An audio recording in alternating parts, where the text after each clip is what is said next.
வணக்கம். கடந்த 3 மாசமா நாம் நடத்துவது மாநாடுகள் தான். தம்பி உதயநிதி அவர்கள் மண்டல வாரியாக நடத்தின இளைஞரணி நிர்வாகிகள் சந்திப்பு மாநாடுகள், என்னுடைய அன்பு தங்கை கனிமொழி அவர்கள் நடத்தின மகளிர் அணியின் வெல்லும் தமிழ் பெண்கள் மாநாடுகள், சென்னை, மதுரை, கோவை, திருப்பத்தூர் என மண்டல அளவிலே நடத்தப்பட்ட பூத் நிர்வாகிகளுடைய பயிற்சி மாநாடுகள், லட்சக்கணக்கான நிர்வாகிகள் அழைத்து மாநாடுகள் நடத்தி தேர்தலுக்கான பணிகளை தொடங்கினோம். அதற்கெல்லாம் உச்சமாக இன்று 10 லட்சம் பேர் பங்கெடுத்திருக்கக்கூடிய பெரிதினும் பெரிய மாநாடா திருச்சியில இந்த மாநில மாநாடு நடந்து கொண்டிருக்கிறது. இங்க நான் வந்தப்போ மாநாட்டு என்ட்ரியிலிருந்து மேடை வரைக்கும் நீங்க கொடுத்திருக்கக்கூடிய இந்த வரவேற்பு, அடாடாடாடா, அதே போல உங்க முகத்துல பார்த்த மகிழ்ச்சி இருக்க என்னுடைய வயசை குறைச்சிருக்கு. ஆக அந்த தெம்போடு நின்று கொண்டிருக்கிறேன். போன வாரம் என்னுடைய பிறந்த நாளுக்கு போன்ல எனக்கு மற்ற மாநிலங்களில் இருந்து தலைவர்கள் எல்லாம் வாழ்த்து சொன்னப்போ என்னுடைய வயசை நம்ப முடியலன்னு சொன்னாங்க. இந்த மாதிரி என்னை இளமையா வச்சிருக்க காரணமே நீங்க தான், உங்க அன்புதான். ஆன்மீக அன்பர்கள் சொல்லுவாங்க, என்ன தவம் செய்தனை, அதுபோல உங்களை எல்லாம் உடன்பிறப்புகளாக பெற நான் என்ன தவம் செய்தேனோ, கோடிக்கணக்கான உடன்பிறப்புகளோட தலைமை தொண்டனா என்னை தேர்ந்தெடுத்தது நீங்க தான். இந்த தாய் தமிழ்நாட்டினுடைய முதலமைச்சரா நான் பொறுப்பேற்க காரணமும் நீங்க தான். உங்களால் தான் நான் வளர்ந்தேன், உங்களால் தான் நான் உயர்ந்தேன், உங்களுக்காகத்தான் நான் வாழுகிறேன். இந்த பாச பிணைப்பு, உடன்பிறப்புகள் என்ற இந்த உயிர் துடிப்பு, இதெல்லாம் இன்றைக்கு நேற்றைக்கு ஏற்பட்ட வந்தமா? திராவிட முன்னேற்ற கழகம் உருவான காலம் தொட்டு 75 ஆண்டுகளாக தொடர்கிற அன்பு இது. பேரறிஞர் அண்ணாவும் முத்தமிழறிஞர் கலைஞரும் அவர் வழிவந்திருக்கக்கூடிய நானும் இந்த பாச உணவைத்தான் உங்களிடத்தில் நான் பார்க்கிறேன். கழக வரலாற்றில் எத்தனையோ திருப்பு முனைகளுக்கு அடித்தளமிட்ட தீரர்கள் கூட்டமாம் திருச்சியில இந்த மாநாட்டை நாம் நடத்தி கொண்டிருக்கிறோம். இந்த மாநாடு எதுக்குன்னு நிறைய பேர் கேட்கிறாங்க. ஒரு கிரிக்கெட் மேட்ச்ல ஃபர்ஸ்ட் பால்ல இருந்து ரன் அடிக்கிறது முக்கியம்தான். அதே சமயம் ஃபைனல் ஓவர்களை அடிச்சு ஆடி லாஸ்ட் பால்ல வின்னிங் ஷாட்டா சிக்ஸர் அடிச்சு ஜெயிக்கிறது என்பது கிராண்ட் பினிஷிங்காக இருக்கும். அப்படிப்பட்ட வெற்றியை 2026 நாம் பெறுவதற்காகத்தான் இந்த மாநாடு. அதுக்காகத்தான் இந்த மாபெரும் மாநில மாநாட்டை இவ்வளவு சிறப்பாக ஏற்பாடு செய்திருக்கிறார் நம்முடைய மாண்புமிகு அமைச்சர் ஆர்வி சகோதரர் திருச்சியின் தீரர் KN நேரு அவர்கள். முதல்ல அவருக்கு தலைவராக என்னுடைய சார்பிலும், மேடையில் இருக்கக்கூடிய தலைமை கழகத்தின் நிர்வாகிகள் சார்பிலும், என் எதிரில் இருக்கக்கூடிய அனைவரின் சார்பிலும் நம்முடைய பாராட்டுக்கள், வாழ்த்துக்கள். நம்ம நேருகிட்ட மாநாடுன்னு சொல்லிட்டாலே போதும், அவருக்குள்ள ஒரு புதிய எனர்ஜி வந்துடும். நாம நினைக்கிறத விட எப்பவும் பிரம்மாண்டமாக பண்ணுவதுதான் நேருவுடைய ஸ்டைல். அதனால்தான் நான் எப்பவும் சொல்றது, மாநாடு நான் நேரு, நேரு நான் மாநாடு. இப்ப கூட பாருங்க, 200 ஏக்கர் இடத்தை தேர்ந்தெடுத்து 200 இடங்கள்ல வெல்லணும்னு குறிப்பாக தொண்டர்களுக்கு சொல்லிட்டாரு. நமக்கான கிரவுண்ட ரெடி பண்ணி கொடுத்துட்டாரு. இனிமே நாம தொடர்ந்து நாம அடிச்சு ஆடணும். இந்த மாபெரும் மாநாட்டுக்காக அயராது உழைத்திருக்கக்கூடிய அவருக்கும், அவருக்கு துணை நின்ற ஒருங்கிணைந்த திருச்சி மாவட்ட நிர்வாகிகளுக்கும் என்னுடைய பாராட்டுக்கள், வாழ்த்துக்கள். இன்றைக்கு நாம் முழங்கும் ஸ்டாலின் தொடரட்டும், தமிழ்நாடு வெல்லட்டும், இது ஏதோ தனிப்பட்ட ஸ்டாலினுக்காக முழக்கமல்ல. நம்ம எல்லாம் உருவாக்கின திராவிட முன்னேற்ற கழகம் தொடரட்டும் என்பதுதான் இதனுடைய உண்மையான பொருள். திருச்சியை மாநாட்டுக்காக நாம் ஏன் தேர்ந்தெடுக்கிறோம்? இது தமிழ்நாட்டுடைய மைய பகுதி மட்டுமல்ல, இதுதான் கழகத்தின் மாநாட்டு பகுதி. இன்றைக்கு நாம் நடத்திட்டு இருக்கிறது 12வது மாநில மாநாடு. இந்த 12 மாநில மாநாடுகள்ல 7 மாநாடுகள் திருச்சியில தான் நடந்திருக்கிறது. 1956 2வது மாநில மாநாடு, 1990 6வது மாநில மாநாடு, 1996 8வது மாநில மாநாடு, 2006 9வது மாநில மாநாடு, 2014 10வது மாநில மாநாடு, 2021 11வது மாநில மாநாடு, இதோ இப்போ 12வது மாநில மாநாடு. ஈரோடு தந்த பகுத்தறிவு பிரபலம் தந்தை பெரியார் மாளிகை கட்டி வாழ்ந்தது இதே திருச்சியில தான். தனித்தனி இயக்கம் நடத்திய போதும் கொள்கையால் ஒருபோதும் பிரியாத தந்தை பெரியாரும் பேரறிஞர் அண்ணாவும் வெவ்வேறு வழக்குகளில் ஒரே சிறையில் இருந்தது இதே திருச்சியிலே தான். ரயில்வே சந்திப்பின் ஒரு முனையில் தந்தை பெரியாரும் மறுமுனையில் முத்தமிழக தலைவர் கலைஞரும் இந்தி எழுத்து அழிப்பு போராட்டத்தை நடத்தினதும் இதே திருச்சியில தான். கள்ளக்குடி போராட்டத்தில் கைதான தலைவர் கலைஞர் சிறையில் அடைக்கப்பட்டதும் இதே திருச்சியில தான். அப்போ 1953 கை குழந்தையாக இருந்த என்னை என்னுடைய அன்னையார் தயாளம்மையார் அவர்கள் கொண்டு வந்து தலைவர் கலைஞர்கிட்ட காட்டினதும் இதே திருச்சியில் இருக்கக்கூடிய சிறையிலே தான். இது மட்டுமா, தலைவர் கலைஞர் அவர்கள் முதல்ல சட்டமன்றத்திற்கு தேர்ந்தெடுத்து அனுப்பிய குளித்தலை தொகுதி இருந்ததும் இதே திருச்சியிலே தான். அடுத்து பேரறிஞர் அண்ணாவுடைய மறைவுக்கு பின்னால் தலைவர் கலைஞர் அவர்கள் நமக்கு 50 முழக்கங்களை தந்ததும் இதே திருச்சியிலே தான்.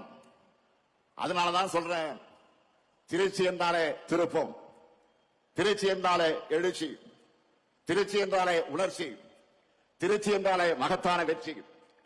அப்படிப்பட்ட திருச்சியில இன்றைக்கு ஒரு மாபெரும் வரலாற்று கடமையை நிறைவேற்றத்தான் நாம் கூடியிருக்கிறோம்.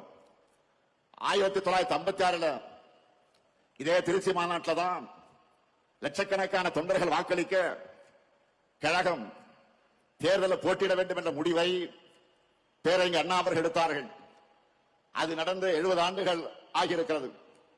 இந்த தருணத்தில் தந்தை பெரியாரால் கொள்கை உடம்பெற்று பேரறிஞர் அண்ணா அவர்களால் பக்குவப்படுத்தப்பட்டு தமிழக தலைவர் கலைஞர் அவர்களால் வழிநடத்தப்பட்ட நாம தான் தமிழ்நாட்டை தொடர்ந்து ஆள வேண்டும் என்ற உறுதியை இந்த மாநாட்டில் எடுத்துக்கொள்ள வேண்டும்.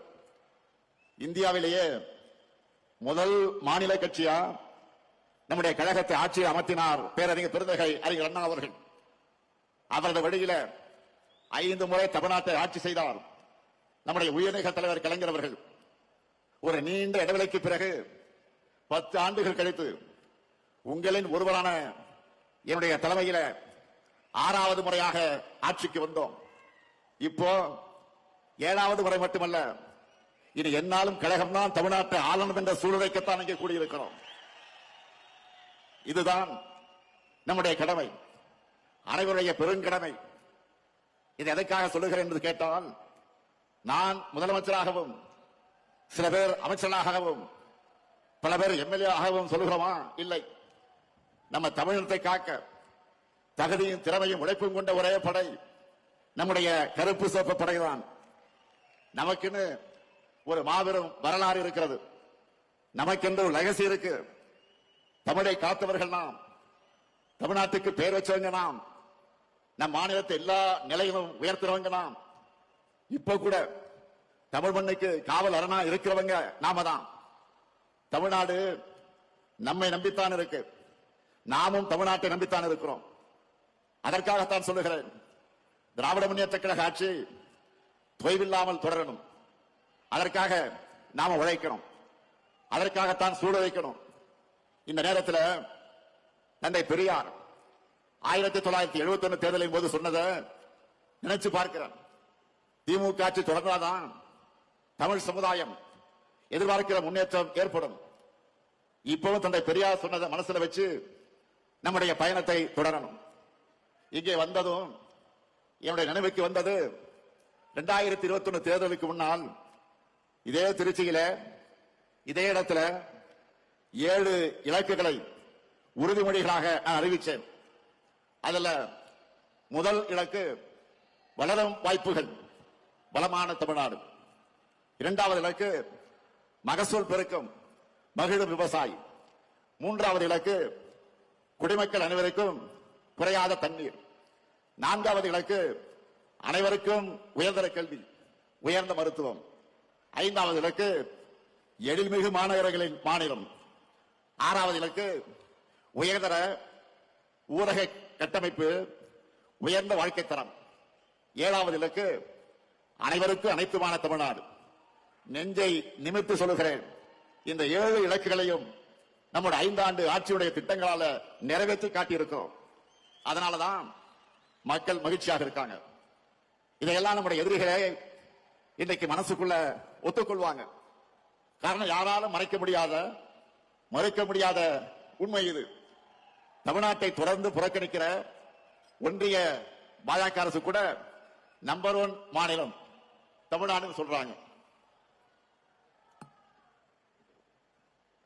உலக பத்திரிகைகளை சூப்பர் ஸ்டார் ஸ்டேட் தமிழ்நாடுன்னு பாராட்டுறாங்க.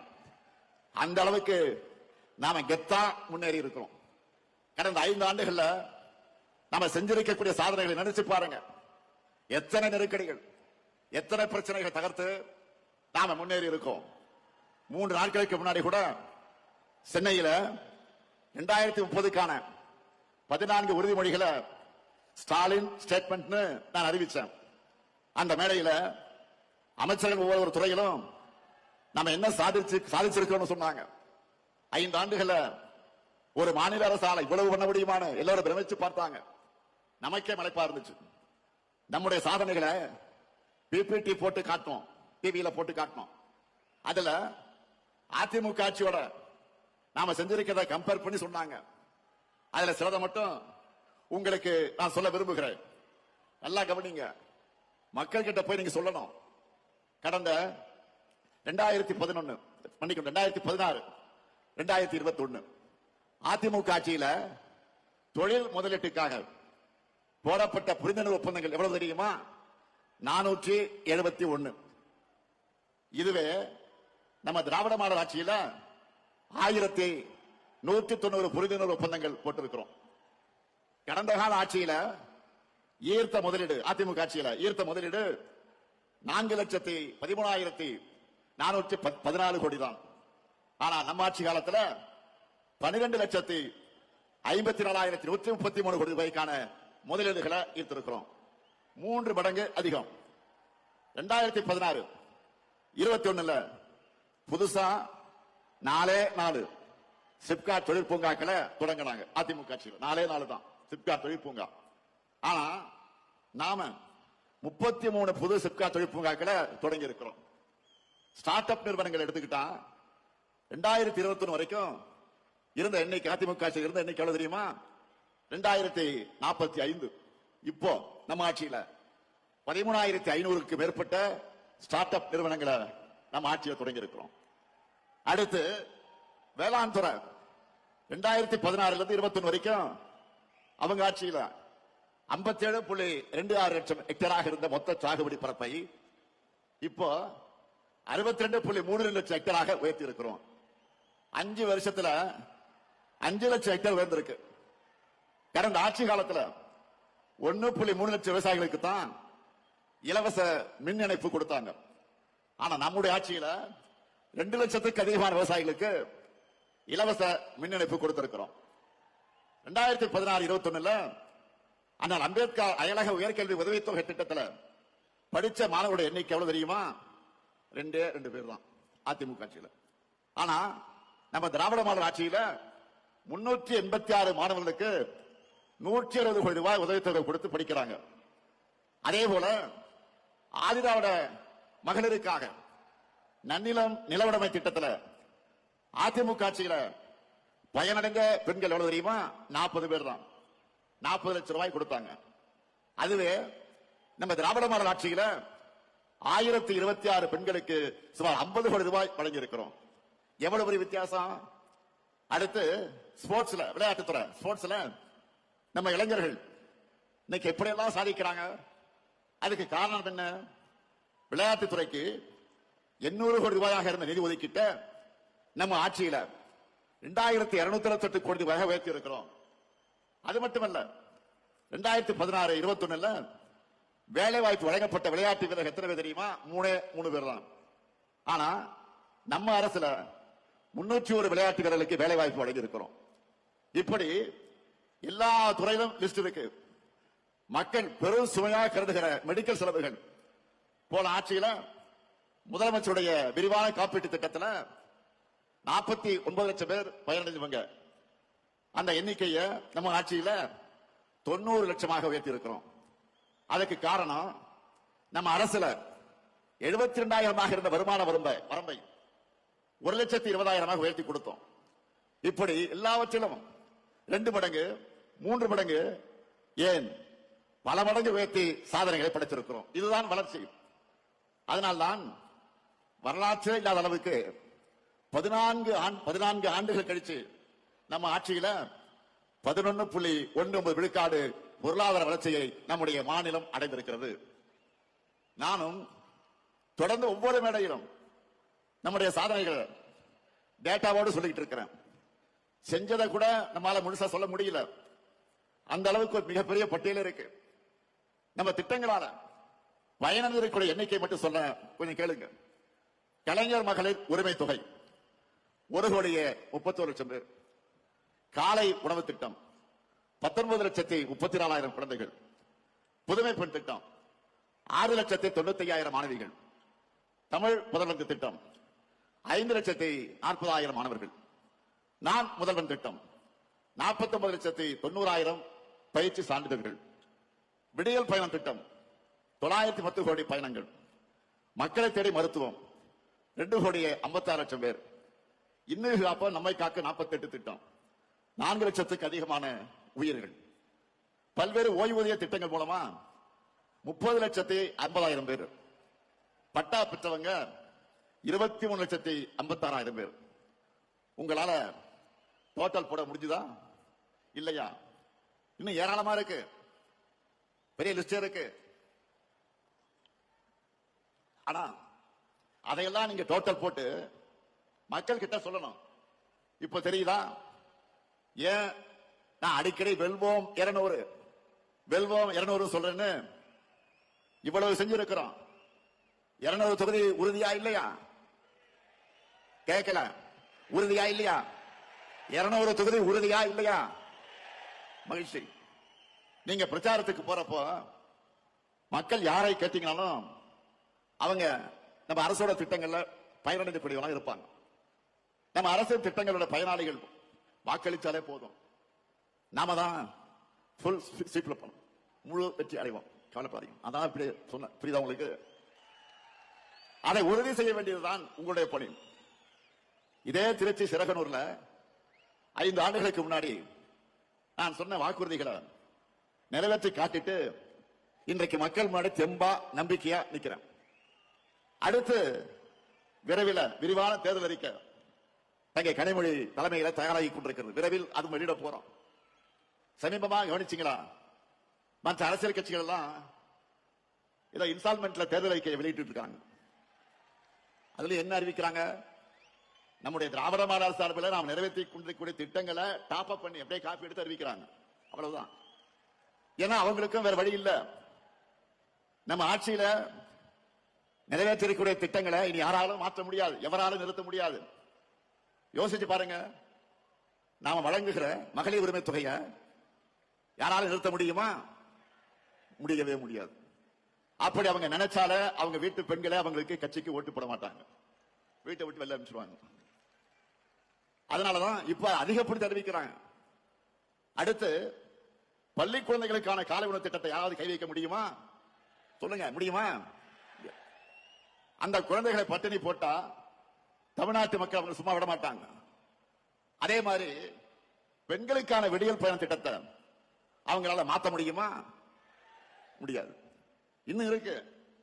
உயர்கல்விக்கு உறுதுணையா இருக்கிற புதுமை பெண் திட்டம், தமிழ் புதலன் திட்டம், நான் முதலன் திட்டம், இதையெல்லாம் தடுக்கவோ நிறுத்தவோ எந்த கட்சியாவது யோசிக்க முடியுமா? முடியாது. அது மட்டுமல்ல, முதியவர்களுக்கு வீடு தேடி ரேஷன் தரக்கூடிய தாய் மாணவர் திட்டம், வீடு தேடி மருத்துவம் தரக்கூடிய மக்களை தேடி மருத்துவம் திட்டம், இதையெல்லாம் தொடர மாட்டோம் எந்த கட்சியாவது வாய் திறக்க முடியுமா? முடியுமா? சொல்லுங்க. இப்படி எவராலும் மாற்ற முடியாத திட்டங்கள் தான் இந்த முத்துவேல் கருணாநிதி ஸ்டாலினுடைய திட்டங்கள். அவங்களுக்கு தேர்தல் அறிக்கைக்கு கண்டென்ட் கொடுக்கிறத இந்த ஸ்டாலினுடைய திட்டங்கள் தான். அதனால்தான் உறுதியோடு சொல்றேன், இந்த திட்டங்கள் தமிழ்நாட்டில் இருக்கிற வரைக்கும் இந்த முத்துவேல் கருணாநிதி ஸ்டாலின் தான் தமிழ்நாட்டை ஆளுவான். நாம இவ்வளவே செஞ்சுட்டு மக்கள் கிட்ட வாக்கு கேட்கிறோம். ஆனா அதிமுக கூட்டணி சாரி அப்படி சொன்னா மோடி அமித்ஷாவும் கோச்சுப்பாங்க. என்டிஏ கூட்டணி சொல்லணும். கூட்டணிக்கு பேர் வைக்க கூட முடியாத நிலையில தான் இன்றைக்கு அதிமுக இருக்கு. சரி, அவங்க சொல்ற மாதிரி அந்த என்டிஏ கூட்டணி தமிழ்நாட்டுக்கு என்ன பண்ணி இருக்கு? கடந்த 5 ஆண்டுகள்ல நமக்கு தர வேண்டிய கல்வி நிதி, ஜல்ஜீவன் திட்ட நிதி, 100 நாள் வேலை திட்ட நிதி, பேரிடர் நிவாரண நிதி, நாம கேட்ட எதையும் தரல. மாநிலத்துக்கான சிறப்பு திட்டங்களையும் தரல. ஏன் கோவை, மதுரை, திருச்சி இந்த மாவட்டங்களை மெட்ரோ உள்ளிட்ட எந்த உட்கட்டமைப்பு திட்டங்களுக்கு அனுமதி தரல. நாம கேட்கிறது நன்மை செய்யணும், ஆட்சி பொறுப்புக்கு வரணும் என்ற எண்ணம் அவங்களுக்கு இருந்திருந்தா அடிப்படையா மாநிலத்துக்கு கேட்டதையாவது அவங்க கொடுத்திருக்கணும். எதுவுமே இல்லையா? பாஜக தமிழ்நாட்டுக்கு தந்ததெல்லாம் என்ன தெரியுமா? ஆளுநர் மூலமாக குடைச்சல், மாணவர்களை உயிரோடு விளையாடக்கூடிய நீட் தேர்வு, இந்தி திணிப்பு, மிரட்டி பார்க்க ரைடுகள். இப்படிப்பட்ட ஆட்சிதான் பிரதமர் மோடி சொல்லுகிற என்டிஏ ஆட்சி.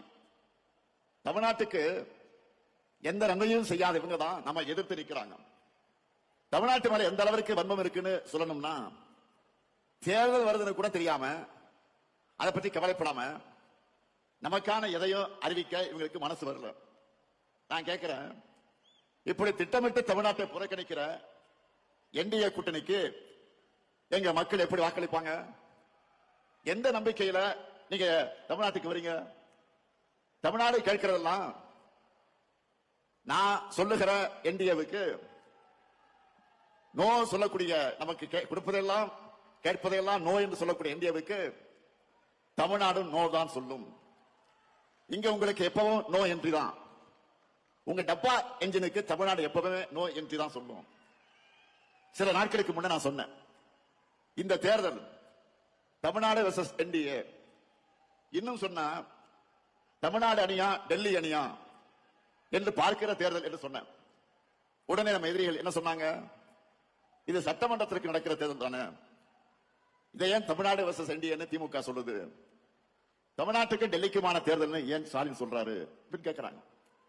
திமுக என்கிற மாபெரும் இயக்கம் தேர்தல் நேரத்தில் மட்டும் மக்கள் கிட்ட வரக்கூடிய கட்சி அல்ல, மக்களின் உரிமைகளுக்காக எப்போதும் களத்திலே நிற்கக்கூடிய கட்சி. எங்களுக்கு தெரியும், தமிழ்நாட்டோட, தமிழ் மொழியோட, தமிழ் பண்பாட்டோட உண்மையான எதிரி யார் என்று எங்களுக்கு எல்லாமே தெரியும். அந்த எதிரியை எதிர்க்கக்கூடிய தெம்பும் திராணியும் கொண்ட ஒரே இயக்கம் திமுக என்பது மக்களுக்கு நல்லா தெரியும். அதிமுக என்கிற முகமடியை போட்டுக்கிட்டு வந்தா எங்களுடைய தமிழ்நாட்டு மக்களுக்கு உங்களை அடையாளம் தெரியாம போயிடுமா? உங்களை முகத்தை கிழிச்சு தமிழ்நாட்டு மக்கள் கிட்ட நாங்க அம்பலப்படுத்துவோம். தமிழ்நாட்டை எப்படியாவது நம்ம கிட்ட இருந்து விழுங்கி விடலாம் என்று நினைக்குது இந்த காவி கூட்டம். எங்க கருப்பு சிவப்பு பட்டாளம் இருக்கிறவரை அது நடக்கவே நடக்காது. உங்க அப்பனே வந்தால் நடக்காது, நடக்க விட மாட்டோம். இது அவங்களுக்கு எல்லாம் தெரியும். அதனாலதான் அதிமுக என்ற கட்சியை கொஞ்சம் கொஞ்சமாக விழுங்குறாங்க. அரசியல்ல நேர் எதிரியா இருந்தாலும் அதிமுக தொண்டர்கள் மேல நாங்கள் உண்மையாக பரிதாபப்படுகிறோம். அவருடைய உணர்வுக்கு மாறாக கட்சியை கொண்டு போய் டெல்லியில் அடமானம் வச்சுட்டாரு பழனிசாமி. தன் சொந்த நலனுக்காக, சுயநலத்திற்காக எப்படியாவது முதலமைச்சராக ஆகணும் என்ற நப்பாசையில பழனிசாமி அடிமையா கிடக்கிறாரு. அவரை வச்சு ஒட்டுமொத்த அதிமுகவை அழிக்கிற வேலையை பாஜக செஞ்சுக்கிட்டு இருக்கு. இப்ப கூட பீகார்ல என்ன நடக்குது நாடே பார்க்குது. பீகார் மாநிலத்தில் இதுவரை பாஜக முதலமைச்சர் இருந்ததே கிடையாது. நிதிஷ்குமார் அவர்களை முன்னிறுத்தி தேர்தலை ஜெயிச்சுட்டு இப்ப காரியம் ஆனதும் அவரை ஓரங்கட்டிட்டு பாஜக முதலமைச்சரை உள்ள கொண்டு வர போறாங்க. இதையே தான் தமிழ்நாட்டிலே பண்ணலாம்னு ட்ரை பண்றாங்க. நான் அடிச்சு சொல்றேன், சேலஞ்ச் பண்ணி சொல்றேன், இந்த முத்துவேல் கருணாநிதி ஸ்டாலினும் எங்க திமுக இருக்கிறவரை பாஜகவால் தமிழ்நாட்டை ஆள முடியவே முடியாது. நீங்க அண்டர் பல்ட்டி அடிச்சாலும், என்ன முகமடி போட்டுக் கொண்டு வந்தாலும், புதுசா யாரை கூட்டிக்கிட்டு வந்தாலும், எத்தனை ஏவல் அமைப்புகளை வச்சு மிரட்டி பார்த்தாலும், தமிழ்நாடு எப்பவுமே உங்களுக்கு அவுட் ஆஃப் கண்ட்ரோல் தான். நாங்கள் பார்க்காத படையெடுப்பா, திமுக பார்க்காத மிரட்டலாம். நீங்க இந்தியா மேப்ல இருக்க எந்த மாநிலத்து மேல வேணும்னாலும் காவி அடிச்சிடலாம். ஆனா தமிழ்நாட்டில் உங்க பாச்சா பலிக்கவே பலிக்காது. இங்க எப்பவுமே நாங்க தான், எங்க மண்ணில் நாங்க தான் ஜெயிப்போம், நாங்க மட்டும்தான் ஜெயிப்போம். இங்க கூட இருக்கக்கூடிய ஒவ்வொரு உடன்பிறப்பும் மக்கள் கிட்ட போகும்போது சொல்ல வேண்டியது என்ன? நடக்க இருக்கிற தேர்தல் திமுக வெர்சஸ் என்டிஏ கிடையாது, தமிழ்நாடு வெர்சஸ் என்டிஏ. இன்னும் எளிமையா சொல்லணும்னா, வெல்ல போவது தமிழ்நாடு அணியா டெல்லி அணியா என்பதுதான் 2026 தேர்தல். இதுல தமிழ்நாடு அணி வெற்றி பெறணும்னா திமுக தலைமையிலான மதச்சார்பற்ற முற்போக்கு கூட்டணி தான் வெற்றி பெறணும். உங்க வாக்குகளை திமுகவுக்கும் கூட்டணி கட்சிகளுக்கு போடுங்கன்னு கேளுங்க. இதுதான் நீங்க அடுத்த 2 மாசத்துக்கு இடைவிடாம மக்கள் கிட்ட பரப்ப வேண்டிய மெசேஜ். அதே போல இங்க வந்திருக்கக்கூடிய உடன்பிறப்புகளுக்கு நான் வைக்கிற இன்னொரு வேண்டுகோள் என்பது, உதயசூரியன் சின்ன வெற்றி பெற நீங்கள் ஒவ்வொருத்தரும் எந்த அளவுக்கு உழைக்கிறீங்களோ அந்த உழைப்பை நம்ம கூட்டணி கட்சியின் சின்னங்களின் வெற்றிக்கு கொடுக்கணும். ஏன்னா நம்முடைய சாதனைகள் கொள்கையில் மட்டும் நம்மளுடைய பலம் அல்ல, 4வது பொதுத் தேர்தலை இணைந்து சந்திக்கிற கூட்டணியும் நம்முடைய பெரிய பலம் தான். மற்றவங்களை மாதிரி வெறும் தேர்தலுக்காக எலெக்ஷன் சீசன்ல மட்டும் நாம கூட்டணி வைக்கல. கொள்கையின் அடிப்படையில் கொள்கை தோழர்களான கூட்டணி கட்சி அந்த வேட்பாளருக்கு நீங்க களத்தில் கடுமையா உழைக்கணும் என்று நான் கேட்டுக்கொள்கிறேன். மக்களை போய் சந்திக்கிற நீங்க இன்னொரு விஷயத்தையும் சொல்லுங்க. தமிழ்நாட்டில் இதுவரை பேரறிஞர் அண்ணா, முத்தமிழறிஞர் கலைஞர், மக்கள் தலைவர் எம்ஜிஆர், அம்மையார் ஜெயலலிதா ஆகியோர் முதலமைச்சராகணும் என ஓட்டு போட்டு மக்கள் தேர்ந்தெடுத்தாங்க. நல்லா கவனிங்க, மறுபடியும் சொல்றேன். பேரறிஞர் அண்ணா, முத்தமிழறிஞர் கலைஞர், மக்கள் தலைவர் எம்ஜிஆர், அம்மையார் ஜெயலலிதா ஆகியோர் முதலமைச்சராகணும் என ஓட்டு போட்டு தேர்ந்தெடுத்தீங்க. அவங்களுக்கு பிறகு நீங்க ஓட்டு போட்டு ஜெயிக்க வச்சது இந்த ஸ்டாலினை தான். கடந்த 5 ஆண்டு செய்திருக்கக்கூடிய சாதனைகளை விட அடுத்த 5 ஆண்டுகள் இன்னும் தமிழ்நாட்டுக்கு அதிக சாதனைகளை செய்வார் எங்க தலைவர். தைரியமா சொல்லுங்க மக்களிடத்துல. தமிழ்நாட்டை தொடர்ந்து நம்பர் 1 மாநிலமாக்க எங்க தலைவருக்கு ஆதரவு கொடுங்க, நம்பிக்கையோடு வீடு போய் சொல்லுங்க. நம்மால பயனடைஞ்சவங்க நிச்சயம் உங்களை வரவேற்பாங்க. இந்த ஸ்டாலின் தலைமையிலான திராவிட மாடல் ஆட்சி தான் சொன்னதை செய்யும், சொல்லாததையும் செய்யும் என்பது மக்களுக்கு நல்லா தெரியும். அதனால தேர்தலுக்காக உழைக்க நான் ரெடி, நீங்க ரெடியா? நம் மண் மொழி மக்களை காக்க நான் ரெடி, நீங்க ரெடியா? திராவிட மாடல் 2.0க்கு நான் ரெடி, நீங்க ரெடியா? நம்முடைய வெற்றி கழகத்தோட வெற்றி மட்டுமல்ல, ஒட்டுமொத்த தமிழ்நாட்டின் வெற்றி. அதை உணர்ந்து உழைக்கணும். 7வது முறையும் நாம தான், இனி எப்போது நாம தான். திருச்சியின் எழுச்சி தமிழ்நாடு எங்கும் பரவட்டும், திராவிட மாடல் நல்லாட்சி தொடரட்டும், தமிழ்நாடு வெல்லட்டும். மீண்டும் வெல்வோம், மீண்டும் மீண்டும் வெல்வோம், வெல்வோம் ஒன்றாக. நன்றி, வணக்கம்.